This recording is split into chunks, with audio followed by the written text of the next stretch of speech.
поканам господинот Зоран Заев, премиер во владата на Република Македонија, да ми се придружи. Најпред да ми се обрати. Повело. Почитувани присутни, добро вечер. Утнав повеќе од 9000 шутови. Изгубив речиси 300 надпревари. 26 пати ми беше доверено да изведам шут што носи победа и не погодив. Доживував неуспех за неуспех. И тоа е причината зашто успеа. Почитувани, јас спортувам, играм фудбал, возам мотор, рекреативно, но ова не се однесува на мене. Овие зборови се на Майкл Джордан, познатиот НБА кошаркар, еден од најдобрите кошаркари на сите времиња. Јас избрав ова мала исповед на Джордан за почеток на моето обраќање да ја искористам, поради големината на смислата во неа. Затоа што е вистински одраз на поврзаноста на спортот со животната филозофија на успехот.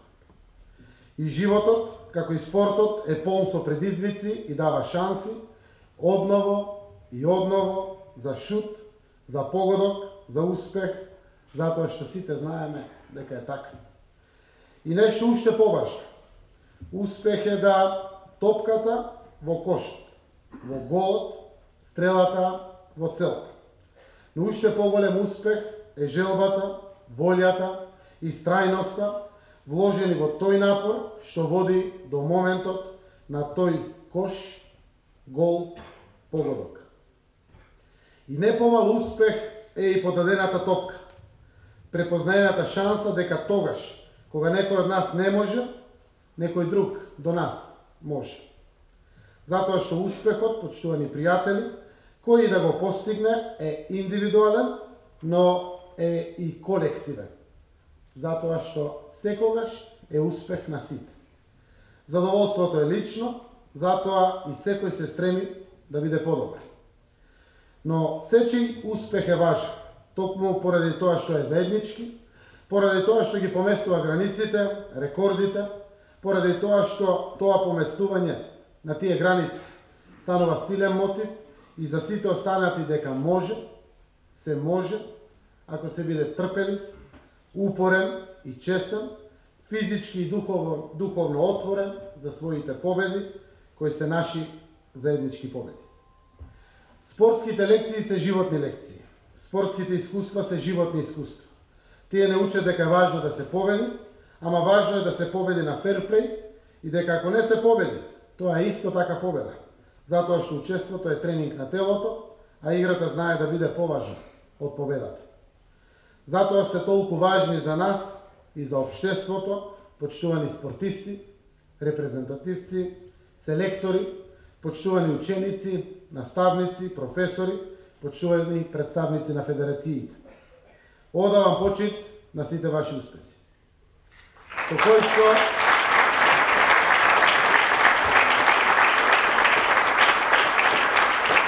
што почитувани спортисти не правите срекни и горди, но пред се на вашите заложби, со кои што не обединувате, не поттикнувате, не охрабрувате, уште потврсто да веруваме дека победите се може. Вечерва со моето присуство овде, јас ќе ве охрабрам и ќе ве уверам. Спортот имаме намера да го вратиме на спортските работници. Професионалните спортисти и спортски работници ќе го добијат заслуженото достоинствено место во општеството. На тоа веќе почна да работи новата влада по изминатите 6 месеци.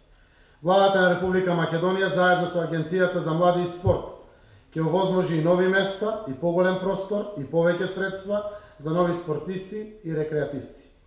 Проектот Училишен спорт, што овозможува секојдневна примена на спортот и спортско-рекреативните активности, го започнавме во октомври и за нецели 3 месеци веќе бележи раст од 20% на деца кои спортуваат и се рекреираат. Од почетокот на 2018 година почнуваме и со олимписката програма, која што ќе има за цел подршка на одреден број спортисти кои ќе може да остварат норма за Олимписките игри во 2020 година во Токио. Програмата ќе трае до Олимписките игри и ќе ги покрие сите трошоци на спортистите во индивидуалниот спорт за подготовките. Почнавме изградба на нови училишни базени во рамките на најголемите училишта во 12 најголеми општини. Тука еден час по физичко воспитување ќе биде пливање, со што освен што ќе го промовираме пливањето, ќе го намалиме процентот на дечиња со зголемена телесна тежина и со деформитет во растот и развој. Отпочнавме процедури за враќање 4 сали на федерациите, со што ќе им овозможиме простор на спортистите за секојдневните активности. А преку инвестирање на младинските клубски категории, што исто така планираме да почне да се спроведува во 2018 година, ќе помогнеме на над 240 младински клубови, најдобри во своите категории, да продолжат да го напредуваат младинскиот спорт. Почитувани, ќе го исполниме нашето ветување за нов закон за спорт, со кој што ќе обезбедиме статус на дејноста спорт и спортистите во нашата земја. Стабилни извори на финансирање на дејноста спорт од централниот и локалниот буџет, како и можност за директна подршка на спортот со средства од економијата, со почеток во текот на 2018 година. Ќе ги воведеме ваучерите за реализацијата на намената на делот од данок на добивка за сите спортски клубови и федерации во Македонија. Наша стратешка цел во спортот е да ги зголемиме средствата за спорт и да ги гарантираме и браниме неговата самостојност и развој. Ќе го воведеме исто така и фондот за спорт. Идната година ја отпочнуваме постапката за изградба и на домот на спорт. Почитувани, сакам да знаете дека националните спортски федерации имаат поддршката на владата во обезбедувањето материјални, функционални, просторни и кадрски услови за работа. Исто така и во креирањето современ национален систем на надпревари и организирање, во кој што приоритет е интересот и потребата на младите и на граѓаните на Република Македонија да спортуваат. И ќе завршам повторно со Џордан, идол за успех на многу млади, кои се нашата иднина и во спортот, како и во државата. Тој рече: играј, забавувај се и уживај во играта. Јас со моето животно искуство можам да потврдам дека кога ќе го изберем она, во што се чувствуваме корисно и среќно, кога ќе се посветиме до фаза на занесено дете во својата омилена игра, ете тогаш ги постигнуваме најголемите резултати. Честитки за сите сегашни и идни успешни спортисти. Имајте спортски партнер и во мене како премиер и во владата на Република Македонија за фер плей во општеството во кое што и тоа како ги заслужувате своите шанси. Спортот обединува и сплотува. Заедно, одиме заедно во нови заеднички победи. Благодарам.